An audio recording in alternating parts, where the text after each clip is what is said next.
Ok, bienvenidos. Mis estudiantes, esta clase sobre todo virtual es para los estudiantes de el proyecto o el subproyecto de psicología del niño, niña, adolescente y adulto y de la licenciatura de orientación, casi siempre se da en el cuarto semestre. Vamos a tocar lo que tiene que ver con el módulo 3, que se llama el desarrollo holointegrativo del ser humano. Vamos a trabajar hoy, ese módulo tiene varios temas. Vamos a trabajar hoy el tema 2, pero vamos a ver primero la pantalla para saber de qué estamos hablando. Bueno, me presento. Mi nombre es Luis Segovia, soy psicólogo de la Universidad Nacional Experimental de los Llanos, Ezequiel Zamora, UNEYES, docente e instructor. Vamos entonces a comenzar con esta materia que tiene que ver con el desarrollo, como les dije, el módulo 3, desarrollo holointegrativo del ser humano, desarrollo prenatal, infancia, adolescencia, madurez y vejez. Hoy específicamente vamos a tratar el tema 2, que tiene que ver con esa primera infancia de los 3 años. Vamos a verlo de todas maneras. Esta plataforma nos da la posibilidad de grabar hasta 40 minutos. Vamos a ver si podemos desarrollar todo el tema 2 en estos 40 minutos. En caso de que no se pueda hacer, pues continuaremos con la segunda parte del video. Y bueno, veremos sobre todo orientación para la lectura. ¿Ok? Bien, avanzamos. Les dije, el tema 2 se llama Desarrollo de la primera infancia de 0 a 3 años. Y vamos a trabajar con el libro de Diana Papalia y Gabriela Montorel, Desarrollo Humano, de la editorial McGraw-Hill Interamericana del año 2018. Específicamente en los capítulos 4, 5 y 6. Por eso le dije que es muy largo, son 3 capítulos que vamos a desarrollar hoy. El objetivo específico de desarrollar va a ser analizar los elementos conceptuales y característicos sobre el desarrollo del ser humano durante las etapas prenatal, parto, primera infancia, en cada momento del desarrollo antrópico, considerando el nivel psicológico, mental y físico. Cada capítulo va a tocar uno de estos aspectos. La bibliografía, como les dije, la que vamos a usar es este libro, Desarrollo Humano, de Papalia, la 13ª edición del año 2017. Esa es la bibliografía principal. Pero también vamos a usar esta bibliografía de apoyo, que el que la quiera revisar, pues, y esta otra también. ¿Ok? Y esta también, que la tienen aquí, Psicología del Desarrollo Humano, del Nacimiento de la Vejez. ¿Tienes esa? Empecemos entonces con el capítulo número 4, que tiene que ver con nacimiento y desarrollo físico en los primeros 3 años de vida. Este es el capítulo que vamos a trabajar y vamos a prepararnos para comenzar. Entonces, el nacimiento y el desarrollo físico en esos primeros 3 años de vida. ¿Sí? Ya, a ver que aquí se nos cayó algo.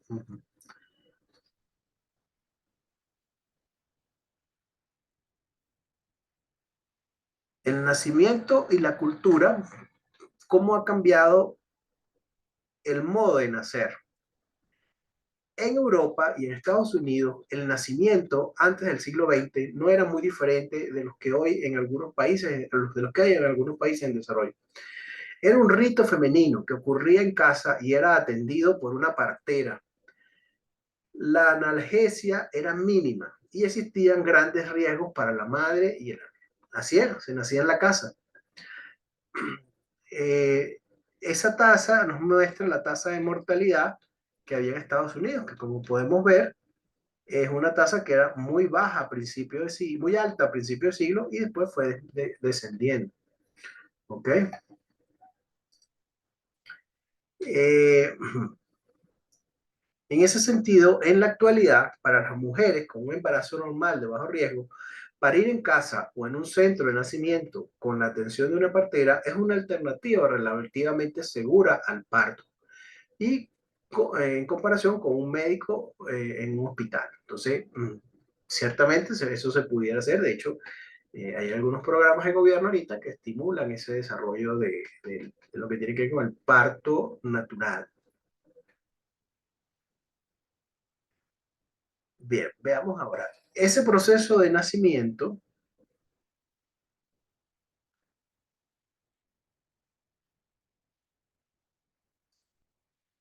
El parto, el parto normal ocurre después de un periodo preparatorio de parición, de parir, ¿no? Y ahí están las tres, lo que tiene que ver con las tres etapas del parto, ¿sí? El parto consta de esas tres etapas, como le dije. Uno es la dilatación del cuello uterino, dos, el descenso y salida del bebé, y tres, la expulsión del cordón umbilical y la placenta. ¿Okay? Una de las estrategias que suele usarse es el monitoreo electrónico del feto que detecta los signos de tensión fetal, sobre todo en el parto de alto riesgo. ¿Okay? Alrededor del 32% de los partos en Estados Unidos son por cesárea. La cesárea es un alumbramiento de un bebé por una extracción quirúrgica del útero. En algunos momentos se había tratado de estimular mucho este proceso, sobre todo en algunos años, pero la idea es que se pueda trabajar en un parto natural. El método alternativo del parto reduce al mínimo las necesidades de analgésico y maximiza la participación activa de los padres. Aquí estamos en la comparación del parto normal con el parto preparado, método que incluye la educación, los ejercicios de la respiración y el apoyo social para inducir respuestas físicas controladas de las contracciones uterinas y aminorar el miedo y el dolor. El parto natural es un método con el apoyo que trata de evitar el dolor, disipando el miedo de la madre mediante educación sobre fisiología de la reproducción y ejercicios de respiración y relajamiento durante el parto. Eso es lo que se busca. Como ya habíamos dicho, la cesárea es un método de bloqueo epidural, alivia el dolor en la dosis de menores medicamentos. Ahora bien, la presencia de una doula o partera puede proporcionar beneficios físicos, además de apoyo emocional. Eso es básicamente lo que se quería hacer. Y bueno, esto sería. Vamos ahora a ver lo que tiene que ver con el recién nacido. En el recién nacido, el periodo neonatal es una época de transición de la vida intrauterina a la extrauterina. Y ahí vemos los dos conceptos que se usarían, el periodo neonatal y el neonato, que es el ver bien recién nacido hasta las 4 semanas de edad. A eso llamamos neonato.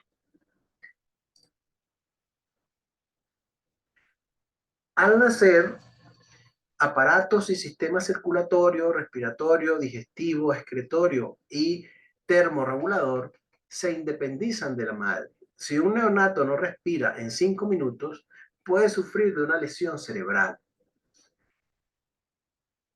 El recién nacido tiene tiene un fuerte reflejo de succión y arroja meconio del tracto intestinal. Con frecuencia sufren de ictericia neonatal por inmadurez del hígado.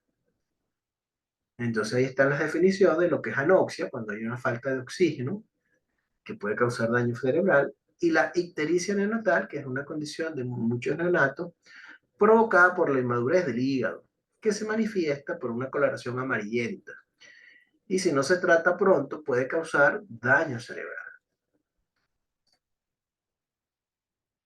Para eso, de 1 a 5 minutos después de nacer el bebé, la calificación de Apgar del bebé indica cómo éste se adapta a la vida intrauterina. La escala de valoración del comportamiento del neonato de Brazelton valora las respuestas al medio ambiente y predice el desarrollo futuro.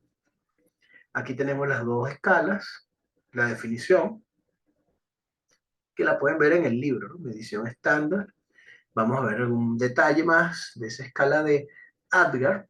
Y bueno, como vemos ahí, mide lo que tiene que ver con la apariencia, el pulso, los gestos y la actividad en tono muscular y la respiración. Y entonces tienen los tres indicadores.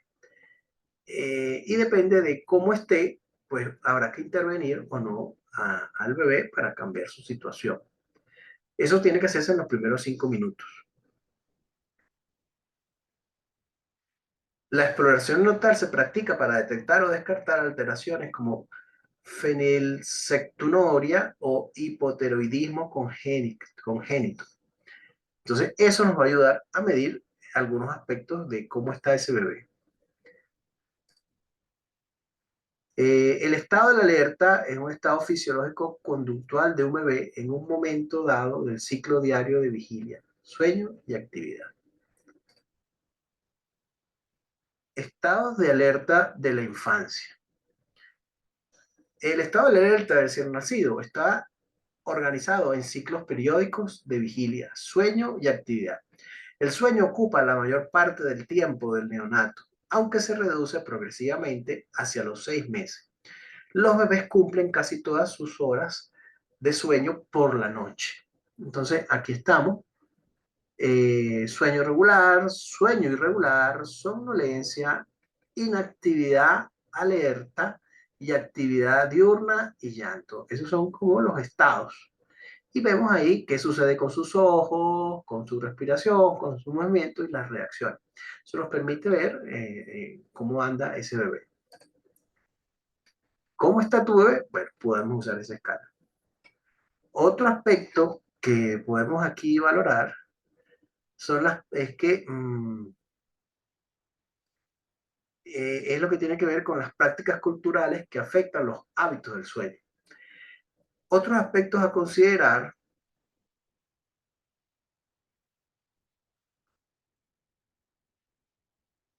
son las complicaciones que pudieran, complicaciones del nacimiento, ¿verdad? Dentro de esas complicaciones del nacimiento tenemos el bebé con bajo peso al nacer, nacimiento posmaduro o lo que llamamos maduro y el mortinato, ¿ok? Que es el bebé pequeño para la edad de gestación.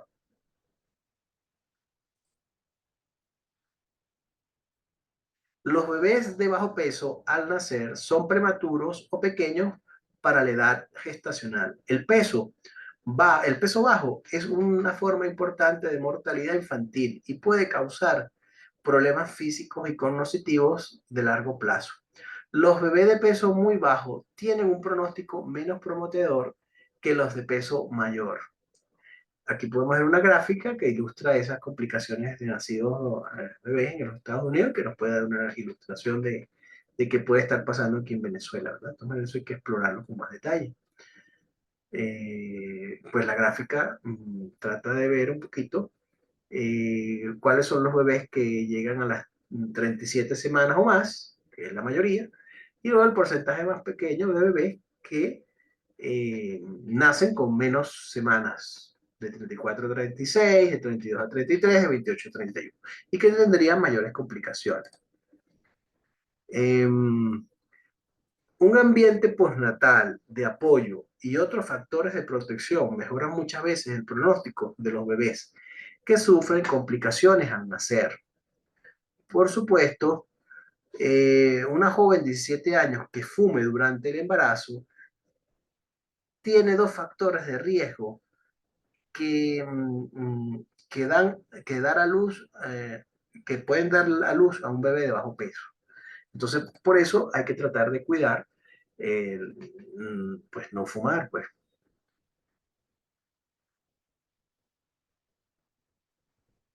Bien, la vasta mayoría de las muertes infantiles ocurren en los países en desarrollo.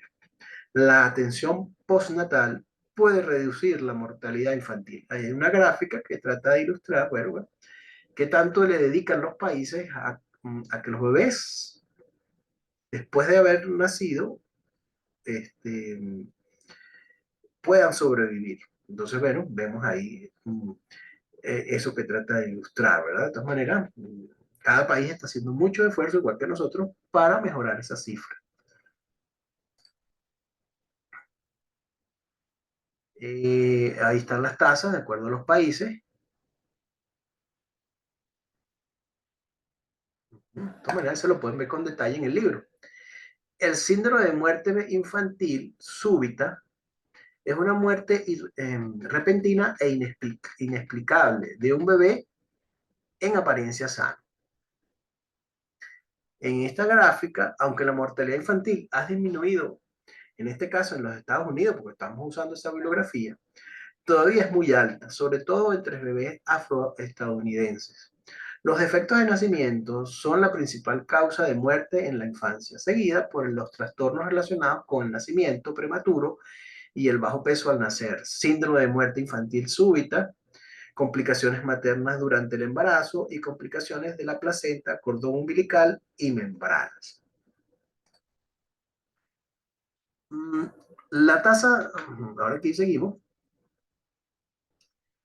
el síndrome de muerte infantil súbita es el principal causa de muerte post-neonatal en los Estados Unidos. Las tasas del síndrome han bajado de manera notable debido al acatamiento de las recomendaciones de acostar de espaldas al bebé para dormir.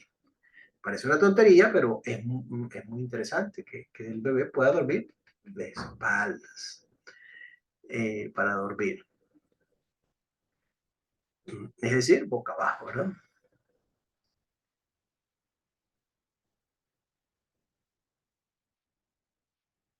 Ajá.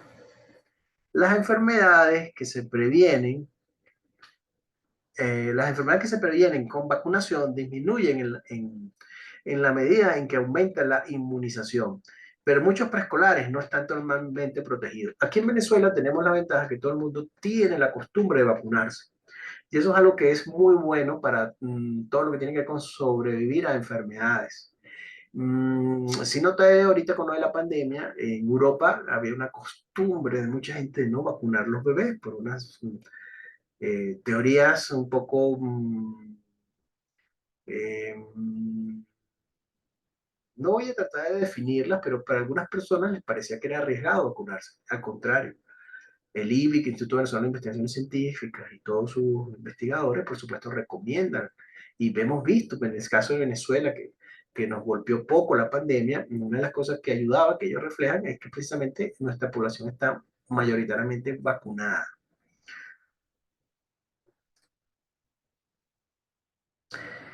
Bien, ahora hablemos del comienzo del desarrollo físico. Ese comienzo de desarrollo físico nos toca hablar del crecimiento físico normal y el desarrollo sensoromotor y motriz proceden de acuerdo con los principios céfalo-caudal y próximo-distal. Son dos principios del desarrollo, y ahí lo explicamos. Ese principio céfalo-caudal que establece que el desarrollo va en dirección de la cabeza a las extremidades. Es decir, que las partes superiores del cuerpo se desarrollan antes que las partes inferiores del tronco. Al igual que el principio próximo-distal, que quiere decir que el desarrollo procede desde el interior hacia el exterior. Es decir, que las partes del cuerpo que están cerca del eje corporal se desarrollan antes que las extremidades. Y por eso podemos ver en esta foto, el cuerpo del niño crece de manera más notable durante el primer año. El crecimiento ocurre a un ritmo rápido, pero decreciente de los primeros 3 años, porque la cabeza ocupa la mitad de la posición del cuerpo cuando está a los 2 meses dentro de la edad fetal y va cambiando a un tercio dentro de los 5 meses en la edad fetal y ya a un cuarto cuando ya es recién nacido.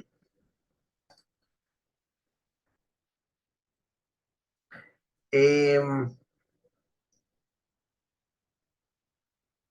por supuesto, también vemos cómo se valora la estatura y el peso, cómo se acelera y después hay un declive a medida que se pasa después de los 3 años, pero que en esos primeros 3 años hay un aumento rápido.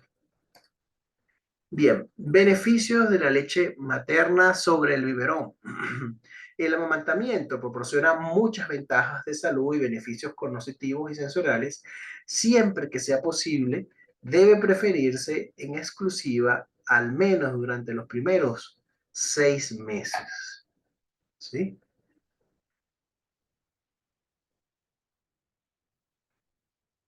Bueno, aquí vemos una madre amamantando a su bebé y, como ya dijimos, esas ventajas, ¿verdad? Otras cosas a considerar es que los bebés con sobrepeso no corren un riesgo especial de ser adultos obesos si sus padres no lo son. Entonces, por supuesto, si un padre es obeso, hay un riesgo mayor de que el niño pueda ser obeso. Ok. Em, el sistema nervioso central controla la actividad sensoromotriz debido a la lateralización. Cada hemisferio del cerebro se especializa en diferentes funciones y por eso tenemos que en el lóbulo frontal, donde tiene que ver con el pensamiento, el área del lenguaje, donde está señalado, el lóbulo temporal, ¿okay? Y el tallo cerebral, que tiene que ver con la regulación de las funciones. El lóbulo parietal con los sentidos del cuerpo y el lóbulo occipital con la vista. Y el cerebelo con la coordinación de la musculatura.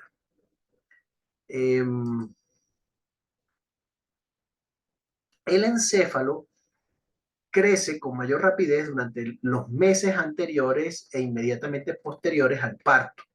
Cuando las neuronas migran a su lugar asignado, forman conexiones sinápticas y pasan por la integración y diferenciación. La muerte celular y la mielinización mejoran la eficacia del sistema nervioso. Pero vamos aquí hacia adelante.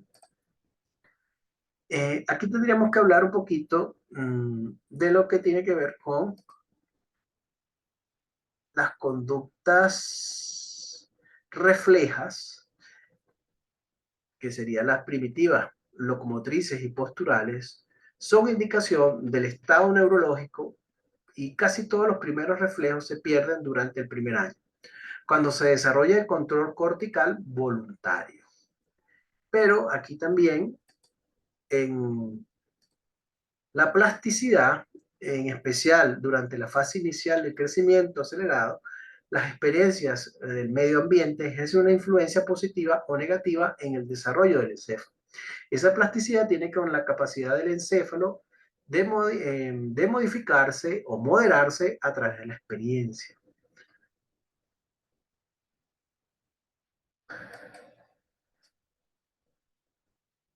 La mielinización es la parte que recubre las vías nerviosas, es una capa de grasa que recubre las vías nerviosas y que aceleran la comunicación entre las células, perdón, las células neuronales.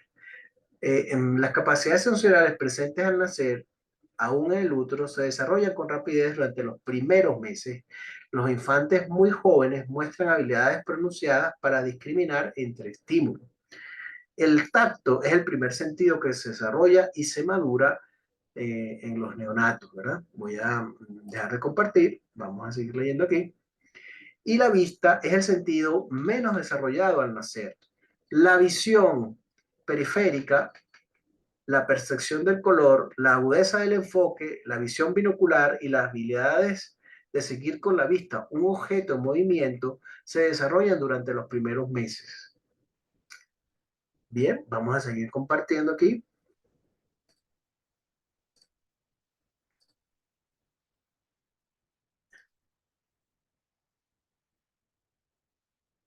Vamos a ver ahora el capítulo 5. Bueno, aquí podemos ver algo de los primeros reflejos humanos.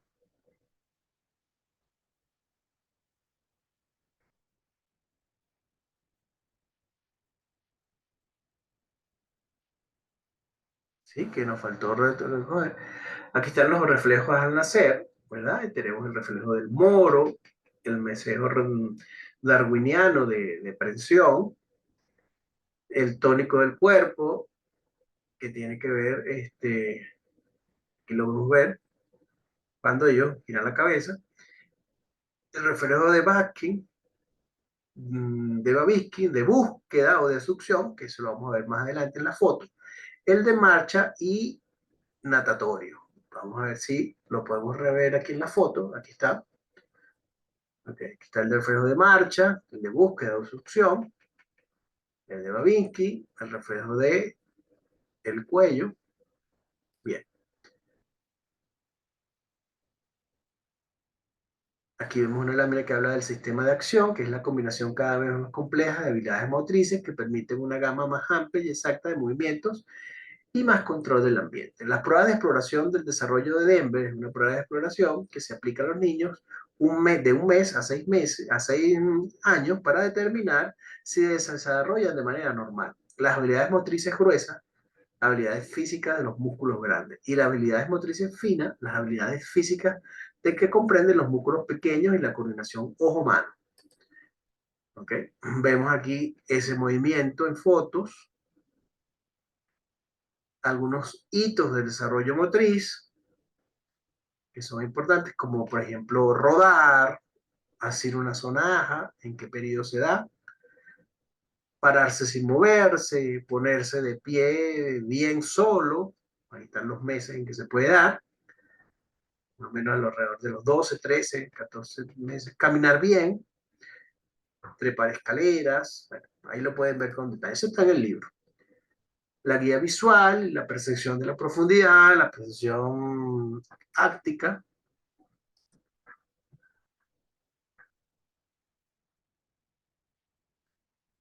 y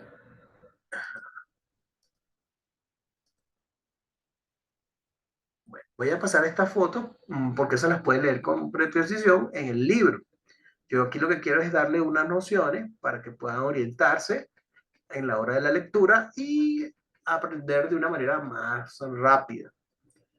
¿Okay? Vamos ahora con el capítulo 5, que tiene que ver con el desarrollo cognitivo en los primeros 3 años de vida. El estudio de desarrollo cognitivo tiene 6 enfoques. ¿Ok? Vamos a ver cuáles son esos 6 enfoques. El enfoque conductista, que estudia el desarrollo cognitivo relacionado con los mecanismos básicos del aprendizaje. El enfoque psicométrico, que es el estudio del desarrollo cognitivo que busca medir la inteligencia cuantitativamente. El enfoque piagetiano, que estudia el desarrollo cognitivo y describe los cambios o etapas cualitativos del funcionamiento cognitivo. El enfoque del procesamiento de la información, un enfoque del estudio del desarrollo cognitivo que analiza los procesos involucrados en cómo se recibe y se procesa la información. El enfoque de las neuronas cognitivas es un enfoque de estudio del desarrollo cognitivo que vincula los procesos cerebrales con los cognitivos. Y el enfoque de contexto social es el enfoque que estudia el desarrollo cognitivo que se basa en la influencia de aspectos medioambientales en el aprendizaje y sobre todo el papel de los padres y de los cuidadores. Esos son los 6 enfoques que vamos a tratar de ver en este capítulo. Y como hablamos del enfoque conductista, pues tendríamos que hablar de esos mecanismos básicos del aprendizaje, que serían el conductista, son el condicionamiento clásico y el condicionamiento operante. Ahí está un poco la definición de qué se tarda cada uno. Cuando lo revisen, pues ahí ya saben de qué se trata. Condicionamiento clásico, un estímulo-respuesta. El condicionamiento operante se basa en la asociación de la conducta con sus consecuencias. ¿Ok? Ahora, bien, en la investigación de Robert Collier se indica que los procesos de memoria de los infantes se parecen mucho a los de los adultos, aunque esta conclusión ha sido puesta en tela de juicio. Los recordatorios periódicos recondicionan los recuerdos infantiles. Entonces ahí tenemos el ejemplo de este experimento donde los niños aprendían a patalear cuando veían una sonaja, un móvil.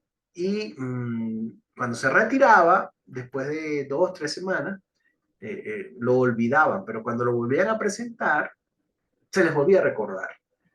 ¿Ok?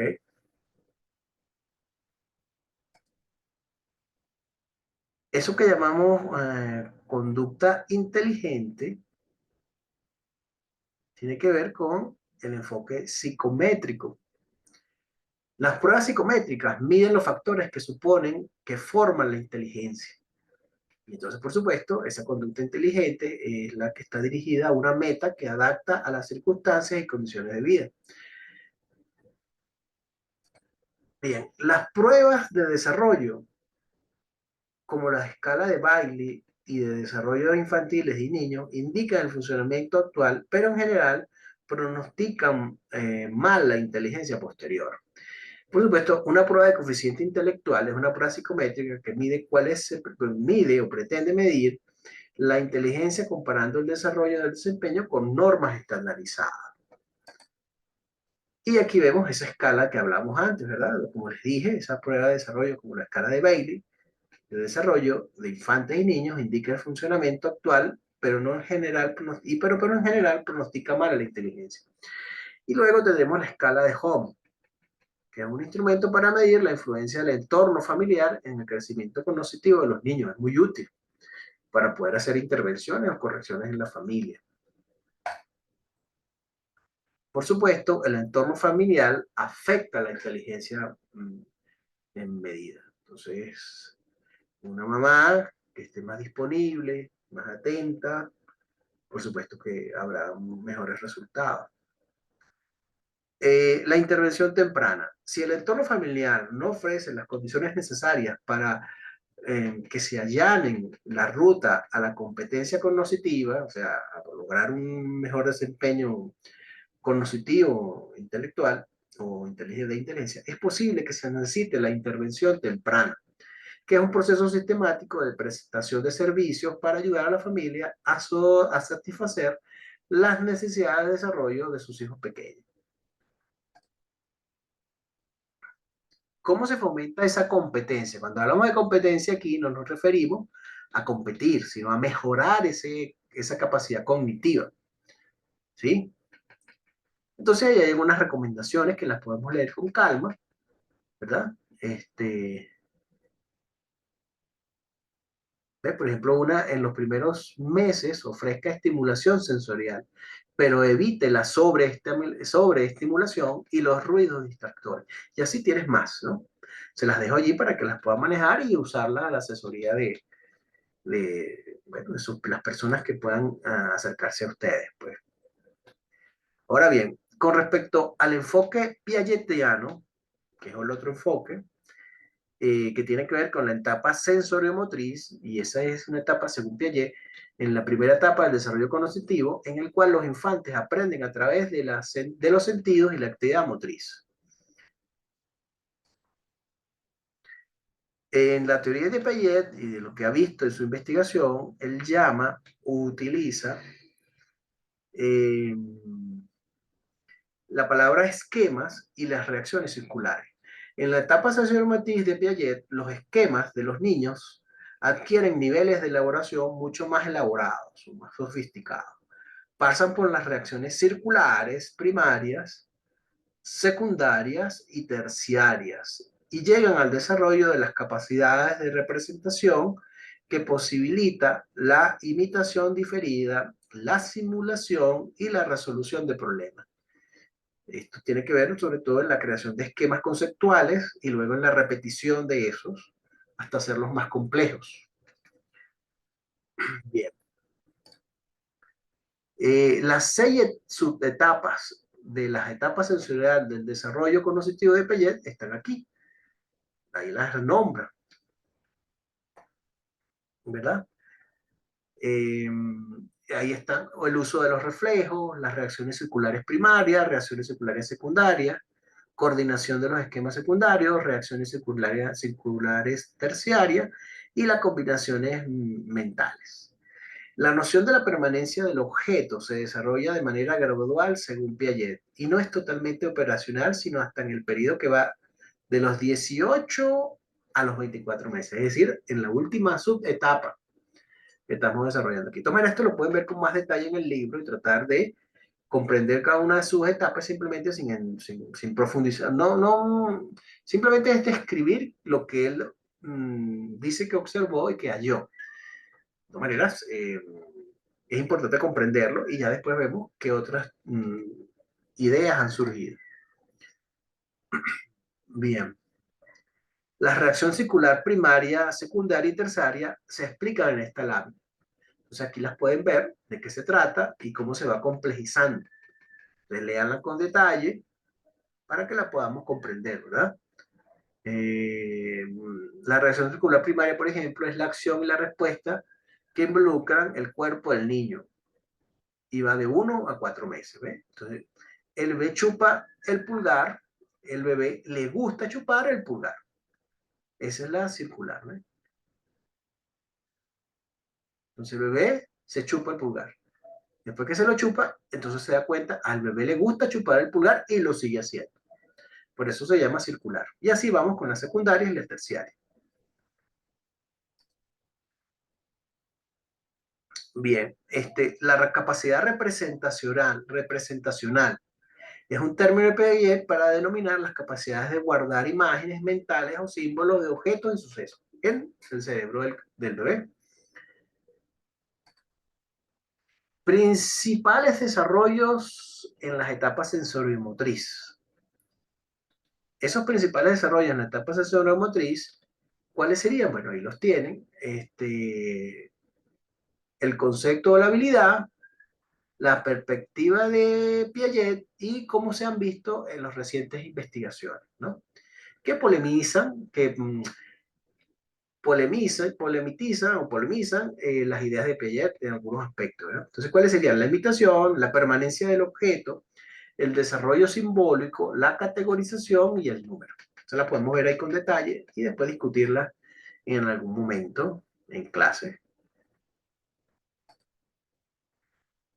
Otros conceptos que desarrolla Piaget es la imitación visible, ¿okay? Es una imitación con partes del propio cuerpo que se ven, y la imitación invisible, que es la imitación con partes del propio cuerpo que no se pueden ver. Estos son conceptos que desarrolla Piaget, ¿okay? Por supuesto, la imitación diferida y la imitación elicitada. La imitación diferida es el término de Piaget que denomina la reproducción de una conducta observada después de un tiempo, al remitirse a un símbolo guardado en esta. Es decir, vi algo y no lo hice en ese momento, pero después lo hago, lo repito. Y la imitación elicitada, que es un método de investigación en que los infantes son inducidos a imitar una serie específica de acciones que han visto, pero que no necesariamente han realizado antes. ¿Okay? Bien, las investigaciones indican que varias habilidades como la imitación y la permanencia del objeto se desarrollan antes de lo que describió Piaget. Por eso les decía algunos hallazgos recientes que polemizan las ideas de Piaget en ese aspecto, ¿verdad?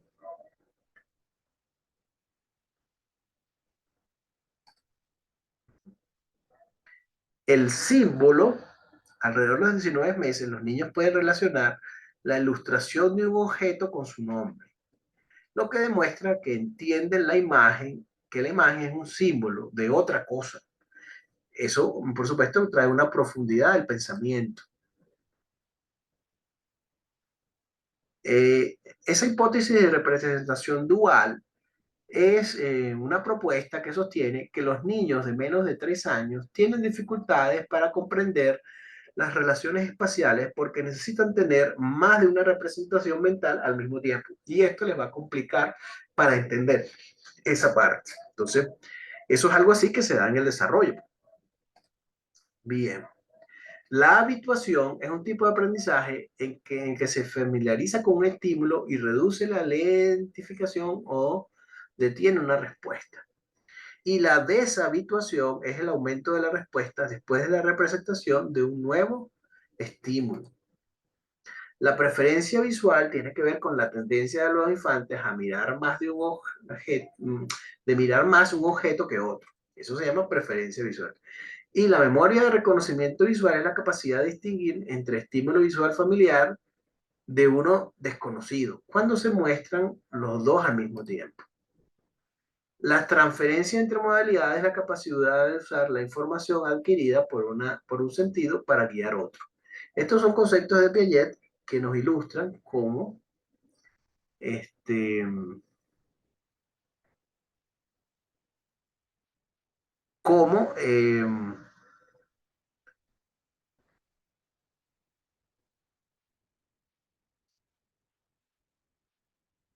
cómo se ha dado ese desarrollo cognitivo, ¿sí? Entonces, como les decía, vamos a regresar atrás para no perdernos.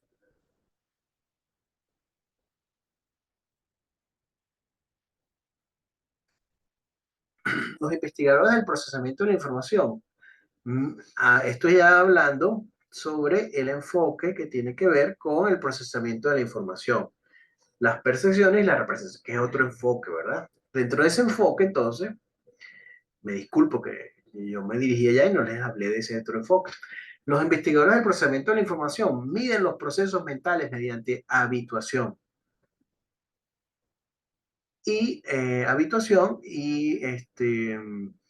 otros signos de capacidades visuales y perceptuales. A diferencia de las ideas de Piaget, estos investigadores muestran que la capacidad de representación existe casi desde el nacimiento. En ese sentido, los indicadores de eficiencia del procesamiento de la información de los infantes, como la velocidad de habituación, pronostican la inteligencia posterior. También tenemos que hablar que las técnicas de la investigación del procesamiento de la información, como la habituación, la preferencia por la novedad y el método de la violación de las expectativas, han dado pruebas de que los niños, incluso de 3 a 6 meses, tienen una idea rudimentaria de habilidades piagetanas como la categorización, causalidad, permanencia del objeto, sentido numérico y capacidad para razonar sobre características del mundo físico. Algunos investigadores señalan la posibilidad de que los niños tengan mecanismos innatos de aprendizaje para adquirir esos conocimientos. Sin embargo, esos resultados aún se están discutiendo. ¿Sí? Aquí era explicar cómo el bebé entiende esa papa de la causalidad, que sabe que ese objeto no se mueve solo, sino que hay una mano que lo debe estar moviendo. Eso lo han podido ver en algunos experimentos, que es lo que tratan ahí de explorar.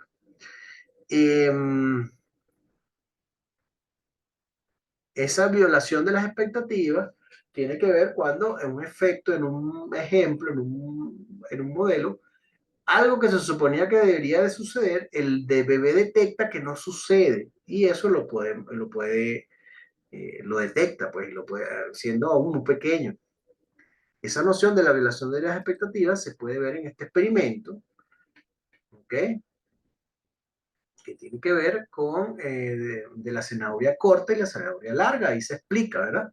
Y cómo algo que debía de suceder no sucede. Se lo pueden leer con detalle de qué se trata ese evento, ¿no? En el caso de una zanahoria que debería de salir y después deja de salir. Y eso genera angustia en el bebé que se puede ver en los ojos.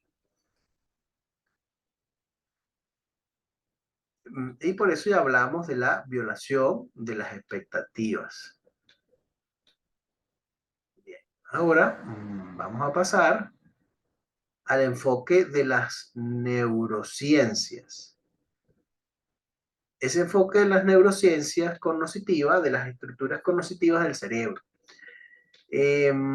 La memoria explícita y la memoria implícita están situadas en diferentes estructuras del cerebro.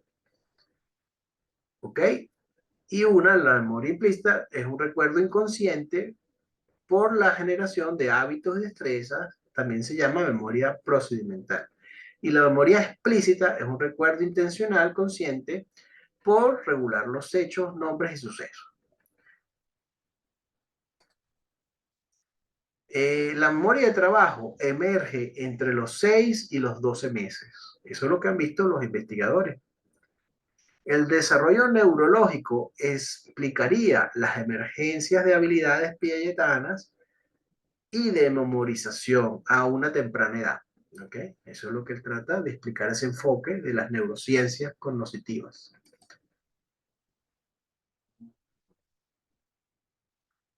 Vámonos ahora al enfoque contextual social del aprendizaje por interacción con los cuidadores. ¿Sí? A ver si aquí podemos ver.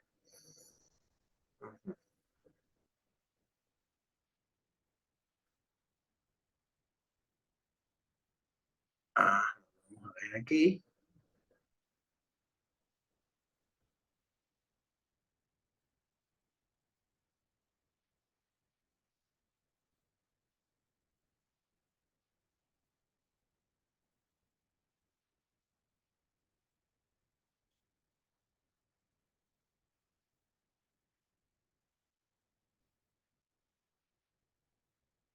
Ajá, aquí.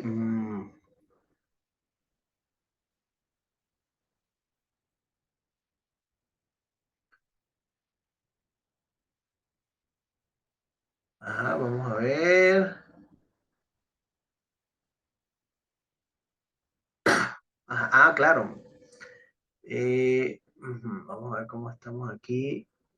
Pasa que me perdí. Ah, sí, aquí está. Vamos a ver entonces esos hitos del desarrollo del lenguaje. El desarrollo del lenguaje trata de medirse algunas cosas que suceden ahí, ¿verdad? Y se trata de medir de acuerdo a la edad en meses. Entonces tienes la percepción, perciben el habla, lloran, dan gritos, respuestas a los sonidos. Eso se da al nacer. Del mes y medio a los 3 meses hay arrullos y risas. Y bueno, ahí podemos ver algunas cosas que nos pueden ilustrar si el desarrollo del lenguaje va en buena medida. ¿Ok? El habla prelingüística. La adquisición del lenguaje es un aspecto importante del desarrollo cognitivo y por eso lo estudiamos en esta etapa. Ahí está lo que es el habla prelingüística, ¿no? Los llantos. El habla prelingüística comprende llantos, arrullos, balbuceos y sonidos que imitan el lenguaje. A los 6 meses, los bebés han aprendido los sonidos básicos de su idioma y comienzan a vincular sonidos con significado.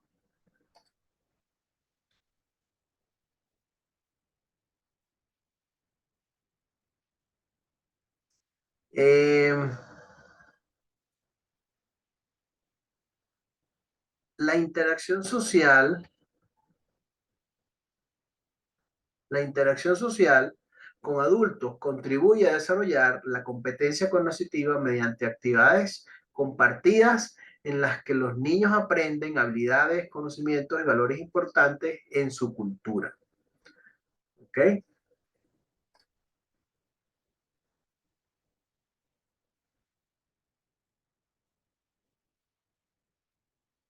Bien, vamos ahora.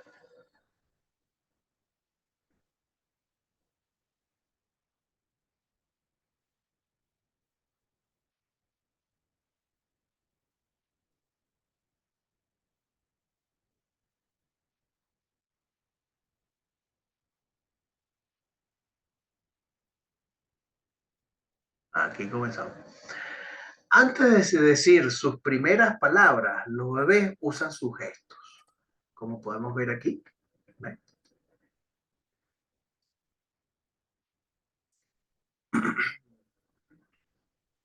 Las primeras palabras aparecen entre los 10 y los 14 meses, lo que da comienzo al habla lingüística. En muchos niños ocurre una exploración de nombres entre los 16 y los 14 meses. Vamos a seguir acá un momentico. Eh, por lo general, las primeras frases aparecen entre los 18 y los 24 meses. A los 3 años ya existe bien desarrollada la sintaxis y las habilidades de comunicación. ¿Okay? Hay algunos términos que se usan, como el habla telegráfica. El habla inicial se caracteriza por la simplificación excesiva, la subextensión o sobreextensión de los significados y reglas inflexibles, que es lo que hablamos con el habla telegráfica. Hay dos corrientes teóricas clásicas sobre cómo se adquiere el lenguaje.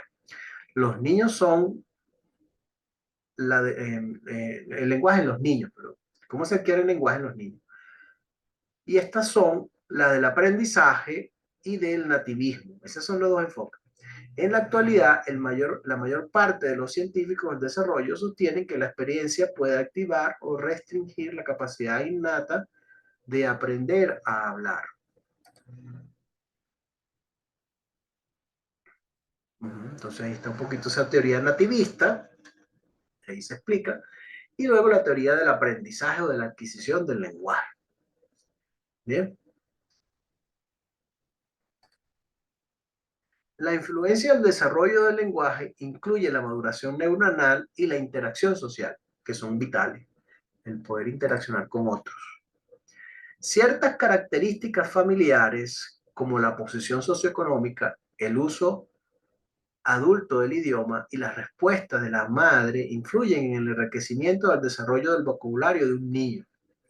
Los niños que oyen dos idiomas en casa aprenden los dos al mismo ritmo que los niños que oyen solo un idioma y son capaces de usar cada uno en las circunstancias apropiadas. El habla dirigida a niños que los padres o los adultos practican generan beneficios cognitivos, emocionales y sociales. Los niños la prefieren, sin embargo, algunos investigadores duden que tengan el valor, que es mezcla de códigos, cambio de códigos y habla dirigida a niños. ¿Ok? Ahí de todas maneras lo pueden ver con detalle. Otra recomendación, el leer en voz alta a un niño desde edad temprana lo ayuda a llegar al camino del alfabetismo. Eso es importante. Bueno, vamos a detenernos aquí en este capítulo 6 porque yo creo que ya estamos sobre el tiempo. Vamos a ver cómo está el tiempo que tiene la grabación. Voy a dejar de compartir aquí y vamos a detener la